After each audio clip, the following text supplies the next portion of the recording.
প্রতি বিঘা জমি চাষ করতে ইউরিয়া সারের খরচ পড়বে এখন 230 টাকা এবং প্রচলিত সার অপেক্ষা ইউরিয়া সারের খরচ কমবে কমপক্ষে 80 থেকে 82%। এই অভূতপূর্ব উদ্ভাবনীর পেছনে যিনি রয়েছেন তিনি ডক্টর জাভেদ হোসেন খান স্যার, এবং তার সাথে সাক্ষাৎকারের জন্য প্রজেক্ট বিয়ন্ড দ্য জার্নির বিশেষ পর্বে আজকে আমরা চলে এসেছি যশোর বিজ্ঞান ও প্রযুক্তি বিশ্ববিদ্যালয়ে।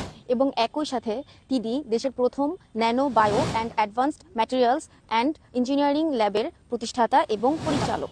স্যার, আমার প্রশ্নটা ছিল ন্যানো ইউরিয়া এই টার্মটার মানে কি? তোমাকে অনেক ধন্যবাদ। আসলে ন্যানো শব্দটা মানে অনেক ক্ষুদ্রাতি ক্ষুদ্র, 1 বিলিয়ন অফ এ মিটার। তার মানে আমি যদি আমাদের চুলের আগা কল্পনা করি, অগ্রভাগ, তো তারও 1000 ভাগের 1 ভাগ। দ্যাটস ইমাজিং দ্যাট এটা তুমি দেখতেই পারবে না, একমাত্র ইলেকট্রনিক মাইক্রোস্কোপে দেখা যায়। শুনো, ন্যানো বলতে আমরা বুঝাই ছোট, আর ন্যানো ইউরিয়া বলতে বুঝাই আমরা ইউরিয়াটা সাধারণত গাছে তো যায় হচ্ছে পোর্ট দিয়ে বা স্টোমাটা দিয়ে অথবা রুট দিয়ে।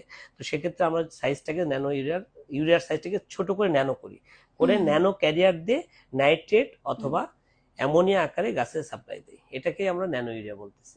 তো স্যার, বাংলাদেশি কনটেক্সটে এই ন্যানো ইউরিয়া সারের অ্যাডভান্টেজ এবং ডিসঅ্যাডভান্টেজ গুলো আমাদের জনসাধারণের জন্য যদি একটু আরো সহজ করে বলতেন। আসলে ন্যানো ইউরিয়া টার্মটা নতুন না, এটা পৃথিবীর বিভিন্ন দেশে আছে। আমাদের দেশের ক্ষেত্রে আমরা নতুন আনছি, উদ্ভাবন করছি আমাদের দেশের কনটেক্সটে। তো ন্যানো ইউরিয়াটা আমাদের দেশের জন্য অত্যন্ত ভালো। এর ডিসঅ্যাডভান্টেজ বলে আমি এখনো কখনো শুনি নাই।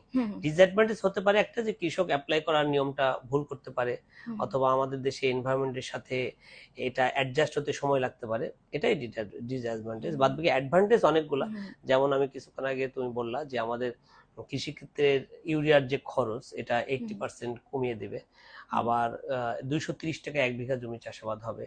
কৃষকের এটাকে প্রয়োগ করার যে খরচটা সেটা কম হবে, এনভায়রনমেন্ট খরচ কম হবে। সরকারের যে 3 জিরো কথা বলে, যে জিরো কার্বন ইমিশন, তার মধ্যে একটা, তো এটাতে কোনো কার্বন ইমিশনই হবে না, যেহেতু আমি ইউজ করব সামান্য। যেখানে 1 বস্তা সারের বিকল্প হিসেবে আমি ইউজ করবো 500 মিলিলিটার, এবং এটা পাতাতে যখন স্প্রে করব তখন এটা লিচিং হবে না, রান অফ হবে না, সয়েল ডিগ্রেডেশন হবে না, আবার এটাকে উড়ে কার্বন হয়ে চলেও যাবে না। সুতরাং এটাকে আমরা বলবো এনভায়রনমেন্টাল ফ্রেন্ডলি।